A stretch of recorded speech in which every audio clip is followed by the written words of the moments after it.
মৃত্যু কতটা কষ্টের এই কথাগুলো শুনলে কিছুটা বুঝতে পারবেন। মৃত্যু খুবই কষ্টের।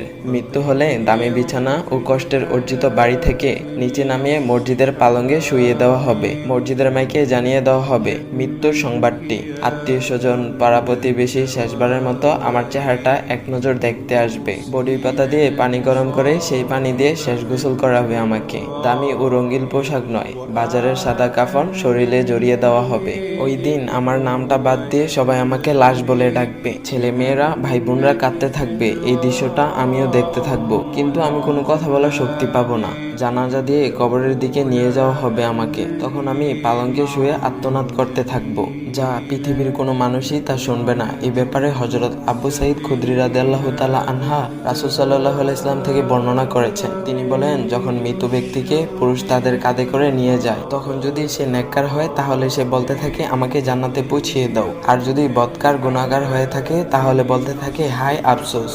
মানুষ ছাড়া সবাই তার আর্তনাদ শুনতে পাবে, আর মানুষ যদি মৃত ব্যক্তির আর্তনাদ শুনতে পেত তাহলে তারা বেহুশ হয়ে পড়তো। সহিহ বুখারী। কি নির্মম পরিণতি হবে তখন আমার। কবরের পাশে আমাকে রেখে দুজন কবরে নামিয়ে দেবে। তখন আমি ভাবতে থাকবো এই দুইজন হয়তো আমার সঙ্গী হবে। হঠাৎ তারা আমাকে রেখে উঠে যাবে। আমি চিল্লিয়ে কাঁদতে থাকবো।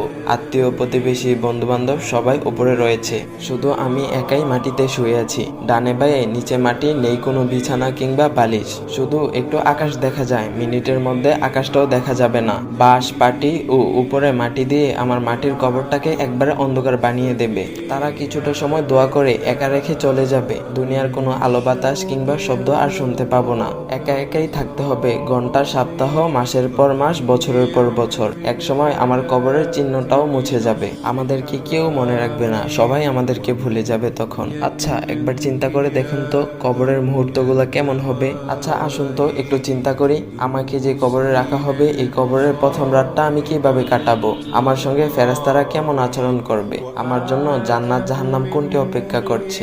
মহান আল্লাহর সামনে কি নিয়ে গিয়ে দাঁড়াবো। আমার অবস্থা তখন কেমন হবে। আমার কৃতিকর্মের জন্য কি জবাব দেব আমি। কিভাবে পুলসিরাত পার হব। আমার জন্য হাসরের উত্তপ্ত ময়দানে একটু ছায়ার ব্যবস্থা হবে কি। আমি কি হাউজে কাউসারের পানি পান করার সুযোগ পাবো। আসুন নিজেকে একটা প্রশ্ন করি, আমি কে, দুনিয়াতে কেন এসেছি, আমার কাজ কি, এরপর কোথায় যাব, আমার গন্তব্য কোথায়। এই প্রশ্নগুলোর ব্যাপারে কি কোনো চিন্তা ভাবনা আছে। আমি কোন পরিকল্পনা করছি। অস্থায়ী এই দুনিয়ার জীবনে প্রশ্নগুলো নিজেকে করুন এবং উত্তর খোঁজার চেষ্টা করুন। উত্তর খুঁজে পেলেই কবরের প্রথম রাতটি কোনো ভয় থাকবে না আপনার। পরিবর্তন হতে হবে নিজেকে। রাসূল সাল্লাল্লাহু আলাইহি ওয়াসাল্লাম বলেছেন, যে ব্যক্তি বুদ্ধিমান সে নিজের নফসকে নিয়ন্ত্রণ রাখে এবং মৃত্যুর পরবর্তী সময়ের জন্য কাজ করে। সহিহ তিরমিজি। আল্লাহ তাআলা আমাদের সবাই